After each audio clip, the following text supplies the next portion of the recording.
और ये खबर मेरे पास निश्चित खबर है।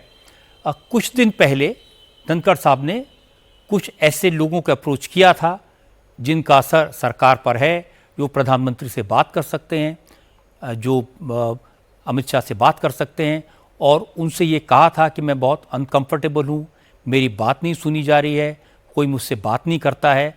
उस वक्त मुझे पहली बार ये अंदाज़ा लगा था कि ये जो कर रहे हैं, ये जो कह रहे हैं, जो बयान दे रहे हैं, वो ये अपनी मर्जी से दे रहे हैं, इसमें सरकार के लोगों का इन्वॉल्वमेंट नहीं है। तब जाकर मुझे पहली बार ये अंदाज़ा लगा था शायद इसी वजह से ये कम्युनिकेशन इनके साथ बंद किया होगा, क्योंकि पहले समझाने की कोशिश की गई, नहीं समझे और ये अपनी बातें कहते रहे। जब कम्युनिकेशन बंद हो गया तब इन्होंने ये शिकायत करनी शुरू की कि कोई मेरी बात नहीं सुन रहा है, कोई मुझसे बात करता नहीं है, कोई फैसलों के बारे में मुझे बताता नहीं है, जिस चीज़ की मैं डिमांड करता हूँ वो मुझ तक नहीं पहुँचती है।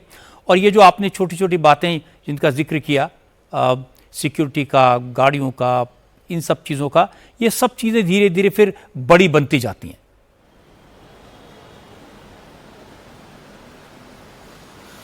बिल्कुल रजत जी, और ये सब तो कुछ सैंपल हम लोग बता रहे हैं। इसकी इस तरह की बहुत सारी चीज़ें थी जिसको लेके एकदम से समझ में आता था कि डे टू डे भी अगर हाउस की कार्रवाई चलानी है तो उसमें, क्योंकि हाउस बनता है चेयर सत्ता पक्ष और विपक्ष तीनों को मिलकर, और वहाँ पर अगर सत्ता पक्ष और विपक्ष में चेयर को लेकर इस प्रकार से विपक्ष के अंदर तो ऑलरेडी नाराज़गी थी, खुलकर नाराज़गी थी। सत्ता पक्ष में इतना ज़रूर कहा जा सकता है कि डिसकम्फर्ट था, वो एक सहजता जो होनी चाहिए वो सहजता नहीं थी। इन दोनों वजह से हाउस की कार्रवाई पे तो उसका असर पड़ना बहुत लाजमी है। और क्योंकि वो इतने ज़्यादा एक्टिव भी रहते थे सदन की कार्रवाई में, इतने ज़्यादा एक्सप्रेसिव रहते थे, तो वहाँ पर एक हाउस के जो फ्लोर मैनेजर्स होते हैं सत्ता पक्ष के लिए, उनके लिए भी मुसीबत खड़ी होती थी। यही चीज़ लोकसभा में नज़र नहीं आता था, जबकि सत्ता पक्ष के हिसाब से देखें तो लोकसभा में उनका बड़ा बहुमत है, लेकिन वहाँ पे ये चीज़ नज़र नहीं आती थी, ये समस्या नज़र नहीं आती थी। कंपैरिजन जब भी होता था तो समझ में आता था कि राज्यसभा में इतनी समस्याएं कैसे हो रही हैं। तो ये ऑलरेडी एक डिस्कशन का विषय रहता था।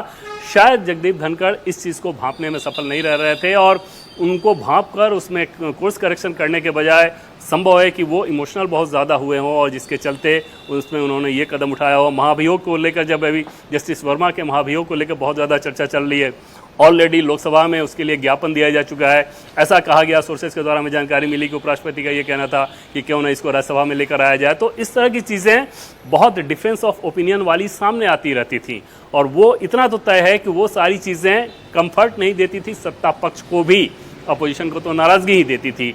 और वैसी कंडीशन में इस तरह से काम करना, इतना एक्सप्रेसिव होकर काम करना, वैसे संवेदनशील विषयों पे जिस पर जो पॉलिटिकल मिनिस्टर होते हैं, यानी कि सरकार के जो मंत्री होते हैं, वो भी सोच समझ कर बोलते हैं। जैसे देश के कानून मंत्री को भी अगर जुडिशरी पे कोई मैसेज देना है तो बहुत मर्यादित तरीके से दिया जाता है, बहुत संयमित तरीके से दिया जाता है, भले ही अंदर फीलिंग कुछ भी हो। लेकिन अगर चेयर के द्वारा, उपराष्ट्रपति के द्वारा इस तरह से एक्सप्रेसिव वे में कहा जाए, किसी कार्यक्रम में कहा जाए, और कोई कार्यक्रम जल्दी उनका ऐसा नहीं होता था जहां पर कोई ना कोई विवाद ना हो जाए, तो उस कंडीशन में समझाई जा सकता है कि डिस्कम्फर्ट बहुत लाजमी सी बात है। और बहुत संभावना है इस बात की कि उस डिस्कम्फर्ट के वजह से वो अपने आप को एलियनेटेड महसूस कर रहे होंगे, क्योंकि फिर बातचीत करने का कोई बहुत ज़्यादा मतलब नहीं रह जाता अगर उनको अपने मन की करनी है और इस तरह से रिएक्ट होकर करनी है, इस तरह से इमोशनल होकर करनी है। और उसके वजह से उन्होंने स्वास्थ्य कारणों का हवाला देते हुए इस्तीफा सौंपा। स्वास्थ्य कारण कम से कम विजिबल नहीं था सदन की कार्रवाई में। जैसे एक दिन अगर कोई तबीयत भी खराब हो जाए तो इसका मतलब ये नहीं कि वो व्यक्ति सदन की कार्रवाई से अपने आप को इस्तीफा देकर विमुक्त कर ले। जैसे पूरे देश भर में भ्रमण के हिसाब से अगर आप देखें तो अगर उपराष्ट्रपति के 30 दिन के शेड्यूल को देखें तो उसमें कई अलग अलग स्टेट में उनके भ्रमण होते रहे हैं। वहाँ पे जाते हैं, वो पब्लिक कार्यक्रम में जाते हैं, और हर महीने अगर 4, 5, 6, 7 तो उनके दौरे ऐसे होते ही रहते हैं। कम से कम दिल्ली में भी रहे तो बहुत सारे पब्लिक प्रोग्राम में वो शामिल होते रहे, तो वो एक एक्टिव पार्टिसिपेशन दिखता था। समस्या ये थी कि वो एक्टिव पार्टिसिपेशन बहुत सारे विवादों को जन्म देता था। रजत जी, बिल्कुल आप ठीक कह रहे हैं देवेंद्र। देखिए, बार बार मैं एक ही बात कह रहा हूँ, स्वास्थ्य कारणों से इस्तीफा देना होता तो सेशन शुरू होने से एक दिन पहले दिया जा सकता था, और आज तो शाम को 4:20 तक धनखड़ साहब ने राज्यसभा का संचालन किया, और रात करीब 9:20 पर उन्होंने इस्तीफा दिया। और मैं दर्शकों को बता दूं कि भारत के उपराष्ट्रपति, राज्यसभा के चेयरमैन जगदीप धनखड़ ने इस्तीफा दिया है।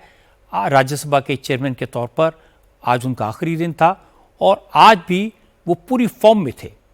उन्होंने सांसदों को राजनीतिक सौहार्द का संदेश दिया, उनसे मर्यादा का पालन करने को कहा। उन्होंने सभी राजनीतिक दलों से सौहार्द और आपसी सम्मान की भावना को बढ़ावा देने का आग्रह किया। उन्होंने कहा कि अमर्यादित भाषा का इस्तेमाल नहीं करना चाहिए, व्यक्तिगत हमलों से बचना चाहिए। उन्होंने जोर दिया कि आंतरिक लड़ाई हमारे दुश्मनों को मजबूत बनाती है, हमें बांटती है। और आज ही धनखड़ साहब ने बताया कि इलाहाबाद हाई कोर्ट के न्यायाधीश यशवंत वर्मा को उनके पद से हटाने के लिए एक नोटिस प्राप्त हुआ है। उन्होंने इस नोटिस की जांच की और उसमें एक सदस्य के 2 जगह हस्ताक्षर पाए जाने का जिक्र भी किया। उन्होंने कहा कि इस मामले में जांच चल रही है और वो आगे सदन को इस बारे में अपडेट देंगे। तो कोई संकेत नहीं था उनकी तरफ से कि वो आज शाम को इस्तीफा देने वाले हैं। उन्होंने जो कहा, आप उनकी बात सुनेंगे तो आपको भी इस बात का अंदाजा हो जाएगा। What is more surprising and deeply concerning is not that a pad of notes was found, but no one has owned it. No one has claimed it. This is quite serious. I had asked the authorities to get into the matter seriously, but it appears now that the matter will have to be dealt with, and that too I will put before the floor leaders for further consideration and guidance.